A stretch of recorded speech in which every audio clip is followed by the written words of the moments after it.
Since buying a subscription for the UFC Fight Pass, one of my favorite things to do in passing is just watch Francis Ngannou's KO highlights because they're so quick that it doesn't take much time.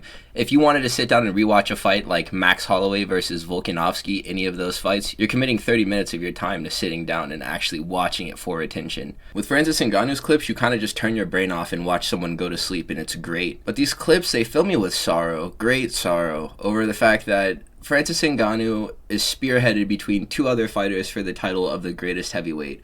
We have Stipe, but Stipe's lost a lot to namely two fighters, Jon Jones and Francis Ngannou, who then had the opportunity to prove that they were the greatest fighter of all time.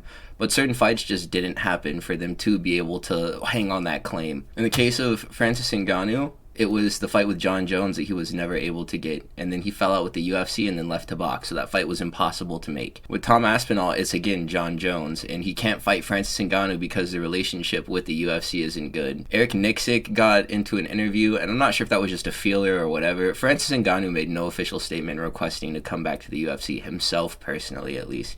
Eric Nicksick just said that it would be cool. And then that was it, and people ran with it. And they were like, look who came crawling back. When really Francis was just chilling this whole time. We're lucky enough to exist in a timeline that has the UFC in it, that we get to watch fights most Saturdays except for this one. And I got bored, so I watched Francis Ngannou's fights, all of them. Pretty much, because there's a couple of fights that he lost by decision against Stipe and Derek Lewis. And then he won decisions against Cyril Gane as well. And then got a submission over another random throughout his time in the UFC. I think that was a Kimura. But we're unlucky enough to exist in a time that has the UFC in it without Francis Ngannou. I'm really bummed out over the fact that whenever I play UFC 5, I can't lock in Francis Ngannou at heavyweight. There's something that's wrong. I personally really miss Francis Ngannou in the promotion, and I think that the UFC needs him right now. Looking at the state of heavyweight, oh my gosh, imagine if we got Francis Ngannou to fight Tom Aspinall. That would be so cool. So number 10, all these knockouts are brutal, but there's levels to the brutality. There's Francis Ngannou versus Curtis Blaydes 1. I'm ranking this number 10 in part because it was a Duke de Stupage that happened in between round 2 to round 3. Curtis Blaydes does that thing that he always does where he tries to force a stand-up fight with the guy that he should just wrestle. Stipe Miocic beat Francis Ngannou after this fight just by wrestling. He could have tried it at least before he had taken massive left hooks entering range with his chin high in the air. I don't know what Curtis Blaydes thinks a lot of the time whenever he fights. I'm very confident that if Curtis Blaydes did have higher octagon IQ in general, he would have been a lot more successful in his career because his skills have always been there. Even in the striking, he's not the worst striker. It's just he chooses to strike and wrestle at really bad times that get him knocked out. But he was wrestling a lot like Ian Gary was wrestling against Carlos Prates in their fight, and he was really just shooting in takedowns to change the angle of Francis Ngannou's hips, to take power off of his punches that he would have been able to land before this quasi takedown was attempted. It was a heavy striking game plan out of Curtis Blaydes in this fight, and he was entering range with goofy head movement and just getting beamed by this left hook. It looked like a higher level version of the fight that we saw with Alvin Hines and Hanada Deniz at UFC 317. Francis Ngannou was getting busy with that left hand and ended up closing Curtis Blaydes' eye. So in the corner, the doctor was looking at the eyeball of Curtis Blaydes, and they decided to call the fight because he couldn't see how many fingers the dude was holding up. And he protested the stoppage, and that's another reason why this is at number 10. All of the lower-ranked knockouts, it's because the fighter was able to stand next to the referee while they were getting their hand raised. But it was not a sleepy KO, so it has to be the worst. Number 9 is going to be the second fight with Curtis Blaydes. The rematch, he ended up getting this one back. They have a trilogy that Francis Ngannou won in the UFC. I'm not ranking these fights so closely together because it's the same person who's getting finished twice. I just don't think this is the best knockout on his resume. But it was a proper stoppage. This is shades of Rumble Johnson versus DC when Cormier was dropped in that fight. Francis Ngannou hurdled Curtis Blaydes across the cage with an overhand in their rematch, and he made him post on all fours like Peyton Talbot. And then he got up, was eating shots the whole time. It was a messy barrage. Francis Ngannou did achieve this knockout in 45 seconds, which is notable. This was cleaner than the first go, but some pretty inconsequential ground and pound that led to the finish of this fight. It might have even been a standing TKO. The ref just stops it. But Curtis Blaydes was fully sentient by the end of this fight. He might have even still been protesting the stoppage by the time that it happened, but there's nothing to protest in a fight like this. This was cleaner than the first go for sure. And it was enough to stamp this trilogy, but it still left things to be desired. Another okay knockout. It's over Bojan Mihalovic. This was a knockout where Francis Ngannou made his opponent chicken dance. And it was a left hook that landed against the cage. Bojan Mihalovic starts chicken dancing and he starts rotating around Francis Ngannou.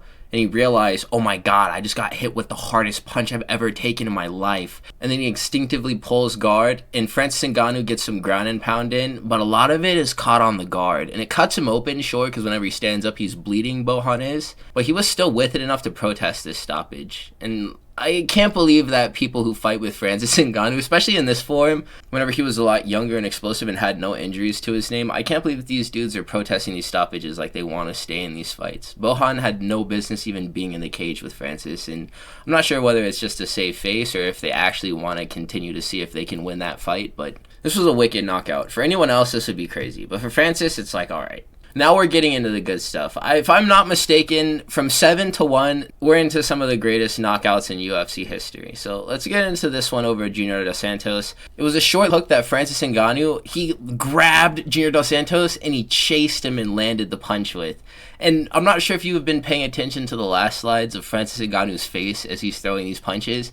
It looks like he's hitting them so hard, or he's throwing with so much power that it's causing him physical pain to hit these people. And all of his opponents' faces, it looked like they just sucked on a lemon as soon as these strikes connect and they get the action shots of it. And Francis Ngannou delivers some of the most brutal ground and pound I've ever seen. And JDS just stops moving in turtle. It's really scary. Francis Ngannou used to show up to all of the face-offs too in like business attire, like he isn't about to put someone 6 feet deep every single time. What a class act that guy was, man. I wish that I would have relished him being champion more, because what we got in heavyweight afterwards, just... I hope Tom Aspinall can redeem this division. I know that I've made content about his fan base being the worst. I don't hate anybody who likes any fighter in the UFC. If you like MMA, I like you. And I really do hope that Tom Aspinall can revitalize this division, because we need a guy who is just producing sleepy KOs. Pavlovich, we need more Pavlovich level KOs out of Tom Aspinall. And then he'll be Ngannou level. As far as having clips that are fun to watch in a cubicle while you're waiting for the time to pass to go home from the workday goes. Number 6 is Luis Henrique, and I'm getting uncanny valley from looking at the top left photo of the way that his face is contorting around Francis Ngannou's fist punching it. Our bones and skin should not be able to ply and be malleable in this way, and they're not. His face would never do that in any other occasion except for whenever Francis Ngannou hits him. Francis Ngannou's uppercut highlights are his best. Luis Henrique got heamed in this fight.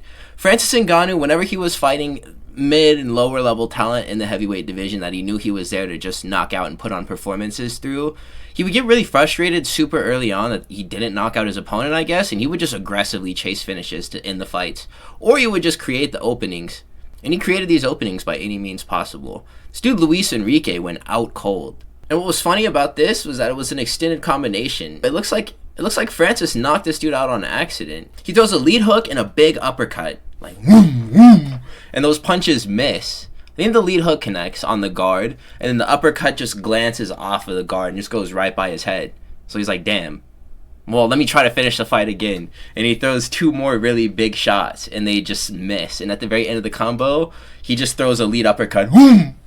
And that punch literally sends Luis Henrique into the sunken place. And look at the way his feet are positioned down at the bottom right photo. He's sitting positioned there like he's reading a book under a tree in the park. And Francis Ngannou, he always follows up, and he nearly beheaded Luis in this fight. It was brutal. This is one of the most aggressively violent knockouts I've ever seen in my life. It's crazy how we have a whole division of people who weigh 265 pounds, and the only guy who's doing this type of stuff anymore is Ilia Topuria. It really makes you think, huh? I always go back to my number 1 pick to watch whenever I'm in the mood for viewing a brutal knockout, but I may come back to this highlight every now and then because it was really nasty. A testament to the absolutely nuclear power that Francis Ngannou possesses in his hands. Cain Velasquez. This fight is weird to watch because in full speed, it's a phantom punch. It looks like Muhammad Ali versus Frazier. In the replay cam, and whenever you're paying attention really closely, you do see that there's a clear straight that lands behind the ear as Cain Velasquez initiates a clinch sequence, and there's an uppercut that ends the fight. But there's some delayed reactions out of Cain Velasquez, and the sequence is so messy that it looks like they were just clinching and nothing landed. Absolutely gruesome was it the way that Cain Velasquez fell too. It looked like his left knee exploded. One of them blew up. I think that's the face of a man who lost one of his knees down at the bottom right picture. The ref saved Cain Velasquez from taking that hammer fist up at the top right because he did stop the fight before it landed. And if it did, that might have taken years off of Cain Velasquez's life. This also took like 30 seconds too. Number 4 is this fight with Andre Arlovski. The right hand of Ngannou flings Arlovski across the octagon like a frisbee. He shot puts Andre Arlovski like Maya Lesnar, and he gets some hang time, that boy Andre Arlovski, before he falls into turtle again. But this is even more brutal ground and pound. But Andre Arlovski has a ridiculous chin for the fact that he was taking the damage a lot better than JDS was, but this was by no means a competitive boxing affair. This was further proof in the moment that Francis Ngannou was not a regular heavyweight. You can't just technically box with him. He punches you with not even his hardest shots, and he creates space between your physical mass and his own in the cage. Andre Arlovski falling into turtle from standing after being hit with this punch was all in one swift motion. Number 3 is Francis Ngannou's fight with Alistair Overeem. He did not have to do him like this. I mean, totally did, but what I mean by this is orange-haired Francis Ngannou, the Predator in that form, his shot selection was so wicked. He still throws crazy punches in his fights, but he opts to grapple a lot more, as we saw against Hidden Ferreira. And even against Stipe, as a young man, the shot selection of Francis Ngannou was crazy, and he was throwing all types of winging upward punches that were just chinning people brutally. Francis Ngannou has also proven on numerous occasions, like in the Stipe fight and in this one, that he can eat a light or medium punch flush to land his own KO shot in an exchange. So that's exactly what went on here. Alistair Overeem was trying to cook and he just got folded. He was moving his head in the pocket. He was doing a lot of things right. But the combo that Overeem got knocked out while throwing was pretty silly looking. And then Francis Ngannou just winged a massive uppercut and it caught him flush. It was cartoonish the way that it landed and knocked him out. And the hammer fist that followed this knockout, it made Overeem recoil and it made his toes do this. You hardly ever see punches this hard knock people out anymore. For some reason, it seems like fighters today eat these types of shots and keep fighting. I'll never understand why punches don't knock people out. You see a knockout like this and you're like, yeah, that's a shot that knocks someone out. And then you're watching fights on Saturday and someone eats one of the craziest, most flesh punches or kicks you've ever seen in your life, and they just tank it. Number 2 is going to be the second fight with Stipe Miocic. This is one of the most violent fights I've ever seen, with one of the most brutal KO highlights ever produced in this sport's history. For added effect, it was in the dead silent apex where you could hear a pin drop. No matter what Francis says, he was humiliated by his first loss with Stipe, and he wanted this fight to go exactly the way that it did. Stipe's heart, it made me fear for him because he kept getting dropped in this fight and kept on getting back up too. He tried wrestling and he got sprawled, and every single thing that he tried and failed in the octagon in this fight against Francis Ngannou in the second go-around, he got punished for it by getting hit in the face. There was no quit in Stipe until he was lifeless on the ground. And this was also whenever beating Stipe still actually meant something. I mean, less because he was still old at this point, but Stipe makes it to the horn, and then he took a trip to the upper room in the second round. In the second round, Stipe did a combination where he feinted across and then threw a very powerful lead hand jab at Francis, and it tagged him. Francis mimics this combo and it drops Stipe. Stipe returns to his feet after being dropped by this mimicked combination, and then Stipe circles back towards the middle of the octagon, catching an off-balance Francis Ngannou with the right hand of his own, tagging him and stumbling Francis, before closing in further and meeting Francis Ngannou's checked lead hook. Stipe Miocic hits one of the nastiest knockout poses ever after this lead hook lands, and it's not even like a pop. It was a thudding shot that just solidly made impact with Stipe's chin, and Francis Ngannou pushed his hand through Stipe's head, and then Stipe falls back on his leg like that. It was a beautiful shot, but it was a really grisly one as well. And as soon as Stipe falls, Francis Ngannou was right there with one of the most devastating hammer fists I've ever seen in my life. This is a knockout of legends, potentially one of the greatest knockouts in UFC history, but the promotion will never celebrate it because it's Francis Ngannou and they are anti-Francis. I wonder what the full story is. Number 1, this is Jairzinho Rozenstruik. This will be the legendary Golden Freddy KO. This would also be the longest time that I've ever seen someone being asleep after they get KO'd that didn't require medical evac. We saw Bruno Silva lay there for a long time, and he had to get stretchered out. But Jairzinho Rozenstruik was perfectly fine. He was just asleep for like 15 seconds after he got chinned by Francis. It was really crazy. Francis Ngannou chases him against the cage with the nastiest, most ogreish combination to produce the sleepiest KO in UFC history that can still be laughed at. Jairzinho is a gangster for taking this fight and for getting into that golden Freddy suit. Look at his face, the reaction that he made to this punch. He's absolutely befuddled by the fact that Francis Ngannou has this much power in his hands. This is a signature Francis Ngannou knockout highlight that I watch whenever I just want to see someone go to sleep on my phone.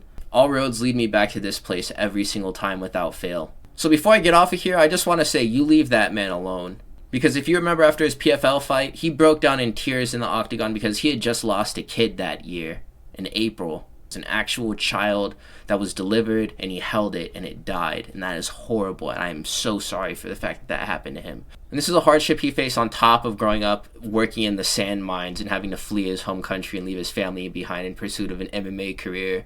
He also just recently inadvertently took the life of a young woman on a motorcycle in Cameroon in 2025 over Easter weekend as well. And people are bringing this up for views, to be mean to Francis, and it's plain evil, saying, oh yeah, he needs to come back to the UFC because lawyer fees are expensive and all this. Like, it's just weird, bro. It's just weird. Like, why are we talking about this? Like, this guy who's just been through so much, why are we adding more onto his plate? Like, he needs that. I don't think we get to judge, man, because we are not Judge Mathis. You are not Judge Mathis, and I am not Judge Mathis, so we do not get to judge this man. So let me know if you guys agree with the picks.